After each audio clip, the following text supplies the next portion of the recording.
What's going on, people? Welcome to another episode of Hold Up in Another Thing presented by Mixed Vibes Media. Hopefully, by now, y'all already should know the vibes and what we doing here. I am your boy, Mr. Bell. Continuing here, had a bunch of guests from the I Need a Guest Facebook group. And so I'm here with another one, the lovely Crunch. How are you doing today?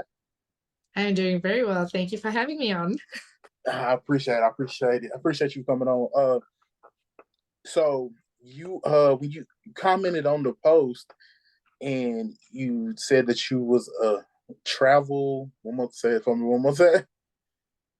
A transformational travel coach. I was going to say travel coach. That's why I had because I forgot the first word. That's why I had you say it. And I was intrigued. I was actually talking to one of my friends, and I was like, I don't even know what that is. So I gotta have her on because I don't know what that is. And I'm sure other people that's going through life, either some of them know what it is or they're going to be intrigued by it. So hmm please tell us what does that consist of? Okay, so a transformational travel coach is probably something that maybe most of you have never heard of. I mean, the idea of a travel coach even is kind of like new and recent. And I particularly operate in a very specific kind of niche. So I specialize in supporting women in particular who are going through or navigating life transitions, things like divorce or separation, breakups, career change.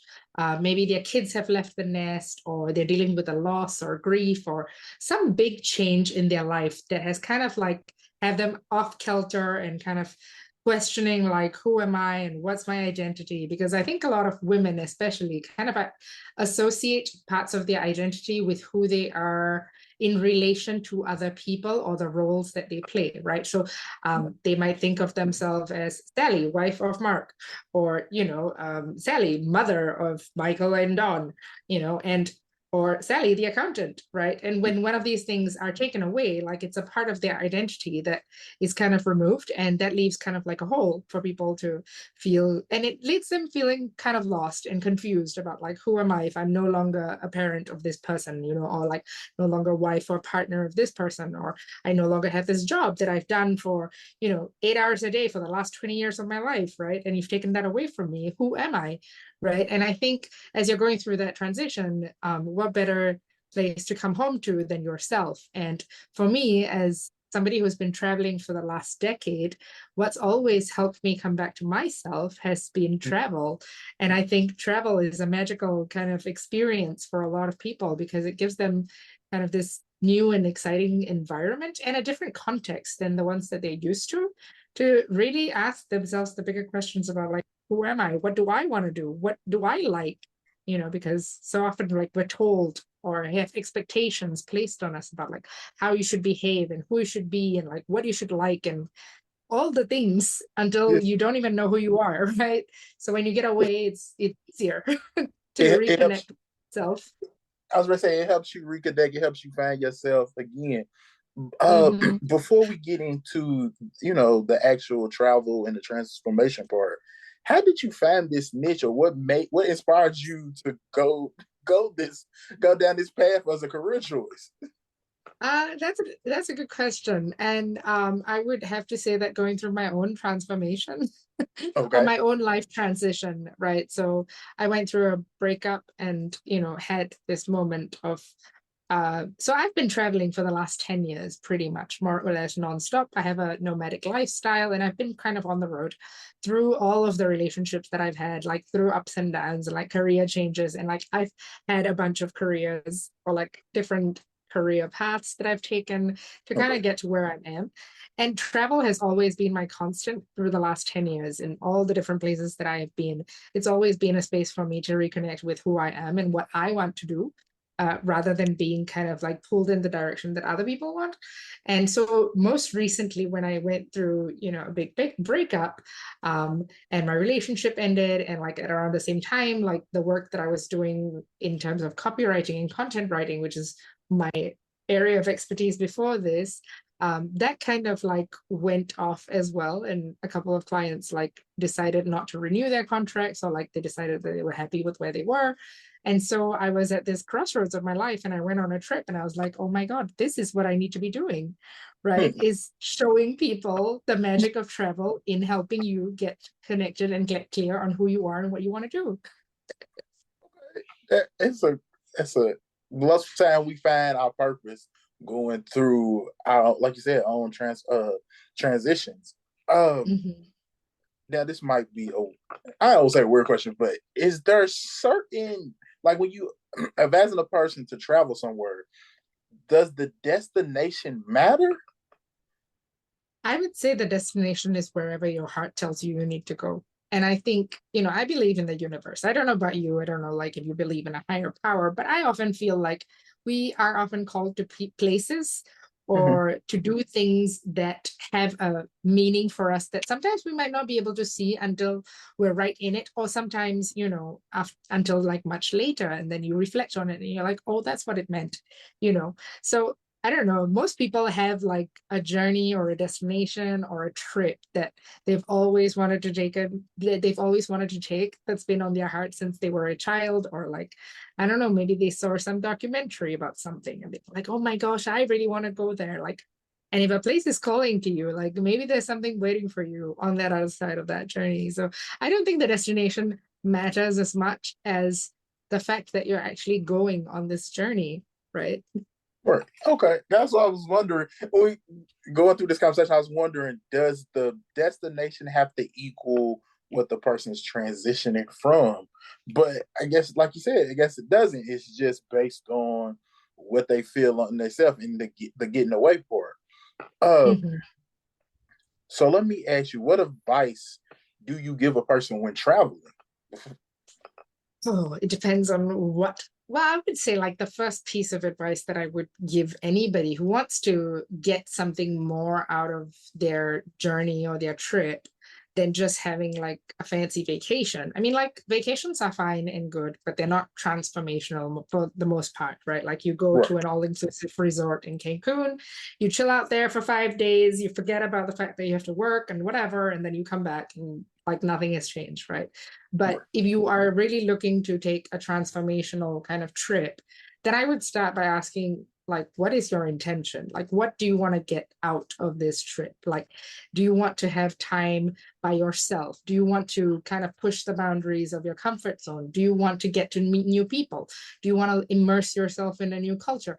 And whatever your answer is to these questions is what's going to determine what your trip looks like, right? And then once you are clear about the intention of taking this trip, then you can start to kind of think about like, okay, I want to expand the zone, like the boundaries of my comfort zone. What can I do that will put me outside of my comfort zone? Like, so if normally you would go to an all-inclusive resort in an English speaking country, then maybe choose something in a non-English speaking country, right? Stay at a hotel that is not inclusive, like I as in not an all-inclusive, Yeah, that's and actually have to, not that it's not inclusive in that sense, but like not that you have all your meals prepared for you, that you actually have to like go out and like interact with locals, right? Or like if your deepest fear is getting lost in a foreign country, then maybe like put yourself in in a space where you might actually get lost and give yourself the chance to find your way back, right? Because that can be really empowering as well, right? Like when you face your fears, that's how you overcome them. So I don't know, it depends on like what your intention is, and then you can start thinking about how to make your trip create your trip in such a way that you know it fulfills that intention and it doesn't just become like a fancy vacation. I was going to say that because the goal of the trip is to, like you said, continue on with the journey. Um, so when we talked to gave the advice about traveling, what advice would you give someone about transitioning? Or because, like you said, things change in life, and then we get attached to what we was, and we have to Mhm. learn anew. So, what advice would you give Mhm. someone to about learning the new self, their new self, or getting accustomed to who they're going to be, or the things that have changed in life? Because life always comes with changes. Yes, life's always got to be changing, but the one constant that you have in your life is yourself, right? So if you don't have a good connection to yourself, then when things change around you, that's when you start feeling really adrift and really lost, because you don't even have your anchoring point, right? Which is yourself, like your true inner self, right? And I think a lot of us tend to lose that in the course of our lives because we're so often kind of faced with the expectations of our parents or our siblings or our school teachers who tell us like, oh, this is a certain way that life's gonna go, right? You study really hard, you get good grades, you go to school, you go get a good job, you find a partner, you get, you know, like a fancy house, you have kids, and then you like work 40 years and then you retire and then you enjoy your life, right? Like that's the kind of like trajectory that most of us face, right? So we lose track of who we are. And in the moments of transition, like reconnecting with that self is so important. And I think something that might resonate with your listeners or viewers is thinking about like how a caterpillar becomes a butterfly, right? How does a caterpillar become a butterfly? It doesn't just, poof, become a Like, butterfly. It has it to. does. It don't happen over. It don't just in the next day, right? It's not a fast process, and also Right. it's not an easy process. I don't know if you know this, but when a caterpillar builds that cocoon or chrysalis for itself, what actually happens inside that is the fact that the caterpillar, this might be a little bit gross, the caterpillar completely disintegrates and becomes like a puddle of goo. And from there, the butterfly is reformed and it comes out as a completely new creature. Like a caterpillar's got like 8,000 legs or whatever, and a butterfly's Yeah. only got six, right? Yeah. Like it has to completely disintegrate in order to become a new and beautiful thing, right? And we must think of this for ourselves, right? Like which parts of ourselves do we need to completely destroy in order to reach our full potential of being that beautiful butterfly, right? And that can be really scary because you got to let go of a lot of things that you have come to associate with yourself, right? Like whether it's your identities in terms of like your role in society or like the role that you play with your people around you or whatever. Sometimes you have to really just let all that go, burn it all down, and start afresh, right? And that's really scary for people. So I don't know, you got to think about whether you want to be a caterpillar for the rest of your life, or do you want to eventually, reach your fullest potential and become that butterfly. And it's not going to be easy. It's not going to happen overnight. It's going to be difficult. It's going to be painful. I imagine like disintegrating your entire self to become something else. It's going to be painful, I was gonna say right? But that's scary. That is scary to break yourself all the way down and to become a new, because you changing it. Not I don't want to say changing everything about you, but you changing most things, right? right. And I mean, that's a question that everybody's got to answer for themselves. And some people are happy being caterpillars, and there's nothing wrong with that, right? But if you do feel this call to fulfill your higher potential and to like, if you feel like your life is unfulfilling at this moment, then maybe like that's the universe telling you like stop being a caterpillar, go be a butterfly, because that's ultimately what you want to be, right? And if you think about like all things in nature, they go through all of these processes to become what they're meant to be, right? Like if you look at a seed is one day going to become a tree, but it can't become a tree until it stops being a seed, That's a right? yeah, So that's it's correct. the same thing everywhere, right? It happens everywhere in nature. Something can't become its fullest potential until it stops being the thing that it used to be. And it's the same for us. And it's scary, it's terrifying. And that's why it's nice to have company along for the journey. It is always good. I always tell people it's good to have friends. It's good to have people that is close to you that can Mhm. help you through life, because life is Yeah. hard and life comes through with changes. But you talked earlier about our roles defining who we are. Mhm. Is that a bad thing? Should we separate us from the role?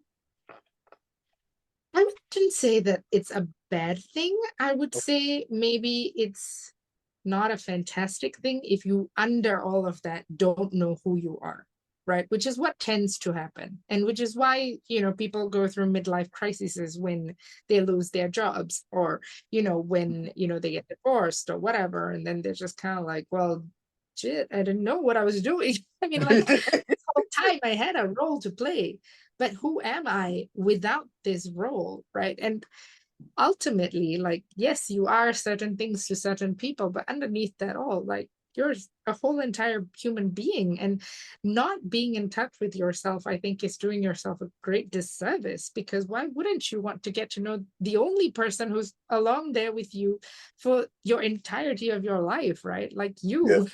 Yeah. It's important to know yourself. It's important to know you. Let me. I want to ask you this. It's a side. This is about you personally. You talked about you've been traveling for the past 10 years. What are some of the places and some of your favorite places that you've been to?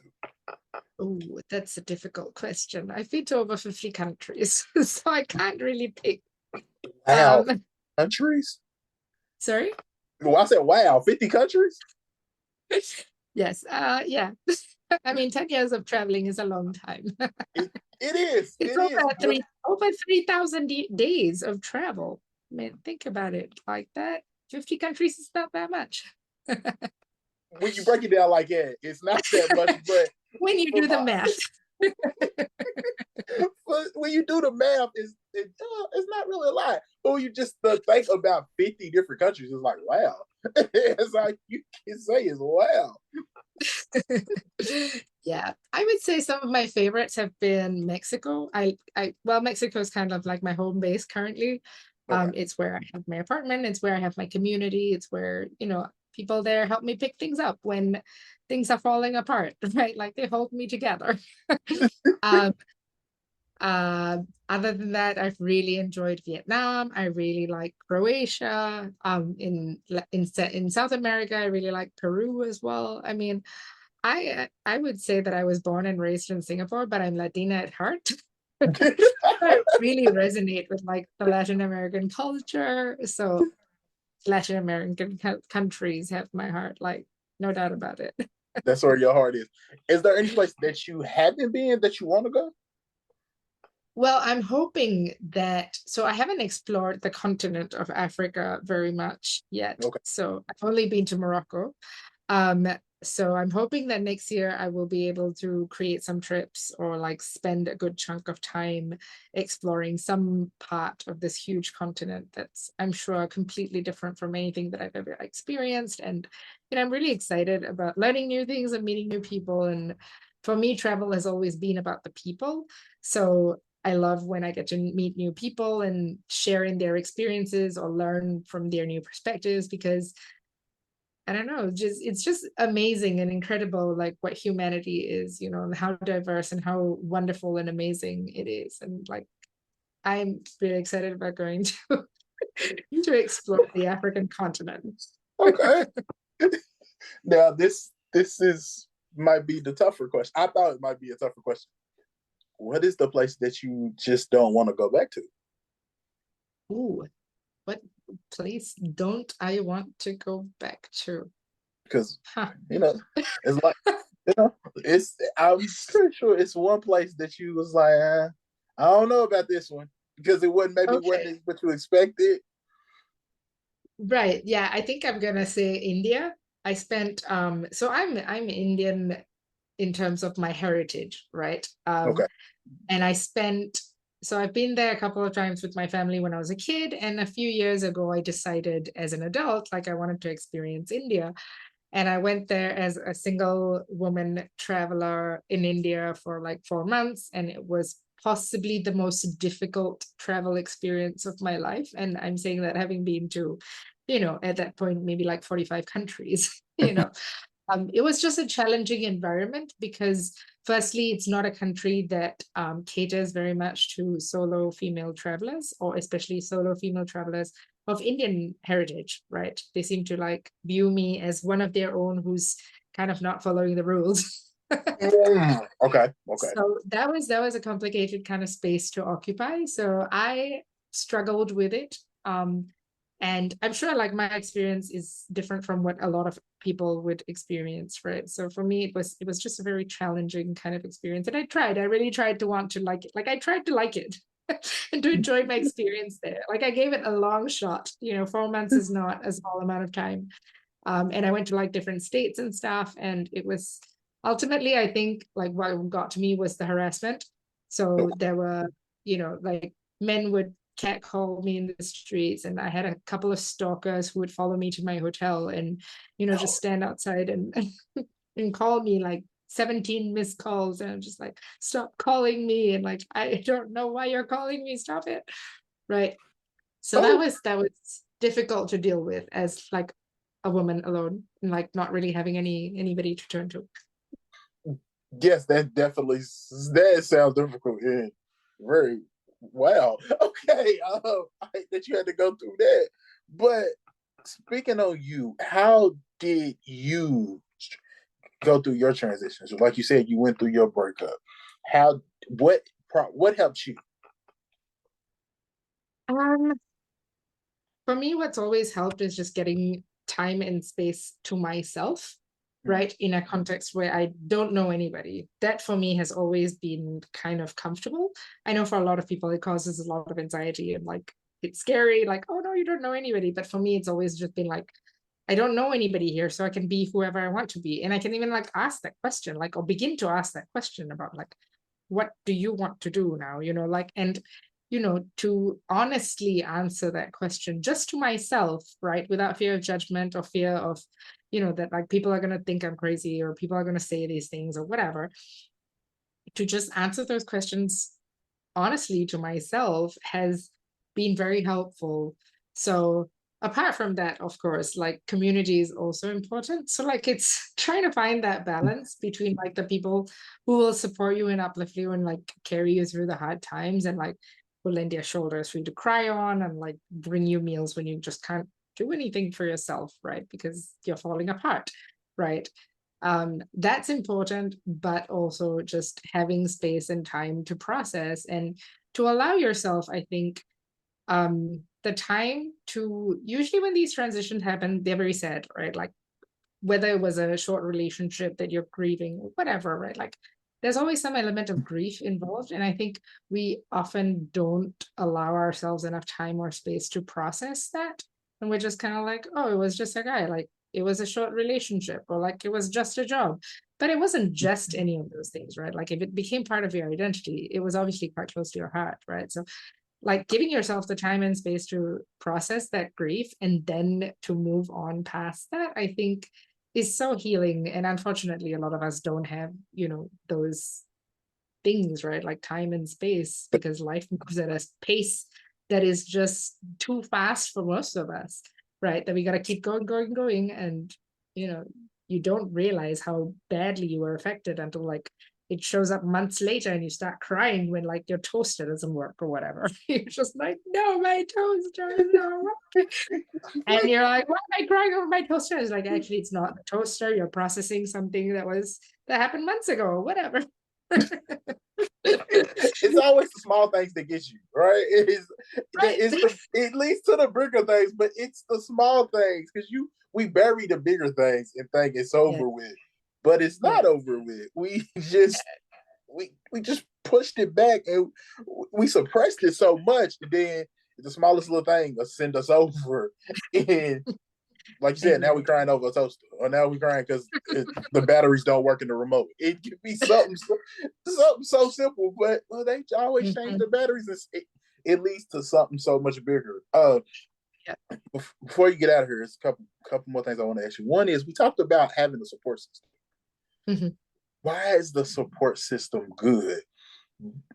Why is the support system good? But also, when you're going through these transitions, what is it that you should tell your support system that they don't feel like like you said, like you want to be alone. You might want to be Mhm. alone for a while. That they don't feel like they're getting pushed away.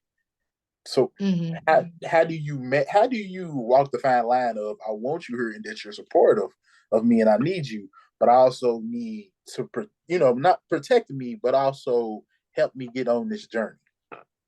I mean, you could just tell them that, right? Like, I don't know why. I mean, I'm guilty of this as well, right? Like complicating communication. I mean, if you just honestly told them what you needed from them, how you're feeling, and just be frank about it and be straightforward about it. Just like I told my friends, like, look, like my boyfriend just broke up with me. I don't know what I'm doing.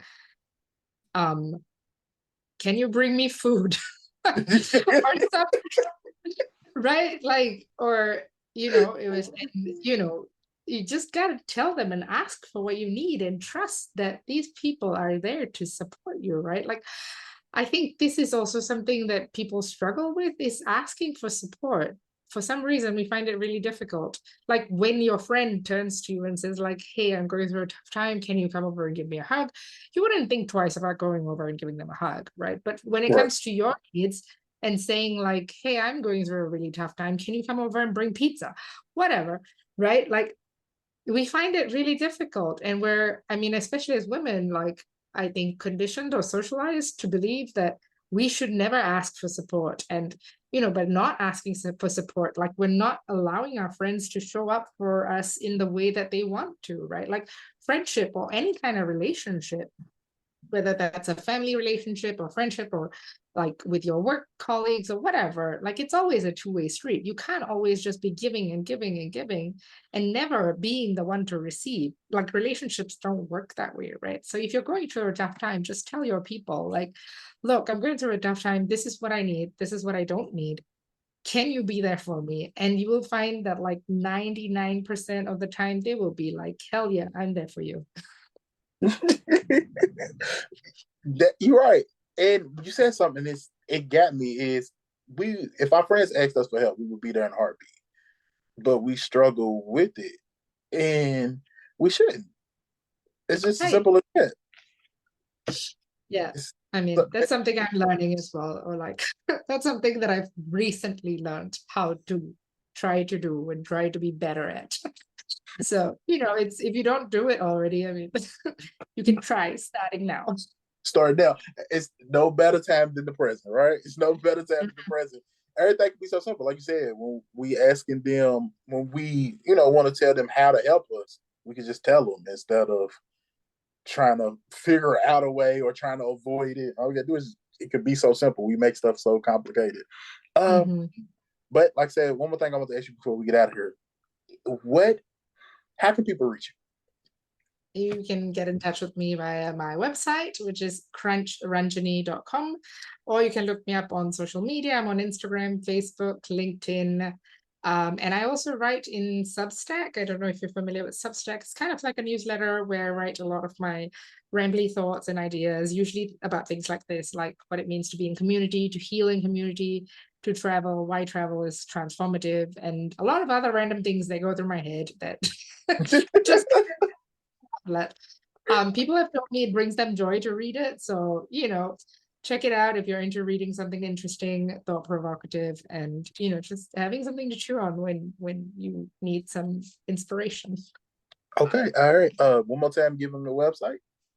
crunchranjani.com. That's CRUNCHRANJANI.com. Okay. And you said Substack, correct? Yes, that's crunchranjani.substack.com. Okay, all right. Everybody check her out. She was a joy to have. I appreciate you taking the time to Thank do you this so much. Especially because you're on the other side of the world. That's while we recorded this. That is right. This is my first time. Well, Canada is part of North America, so I kind of look at it as this is my first time interviewing somebody that's not in North America. So this was interesting. I really appreciate it. I'm glad. Thank you so much. All right, everybody, y'all already know the vibes. It's your boy, Mr. Bell. It's been another episode of Hold Up and Another Thing presented by Mixed Vibes Media. And we'll catch y'all next week.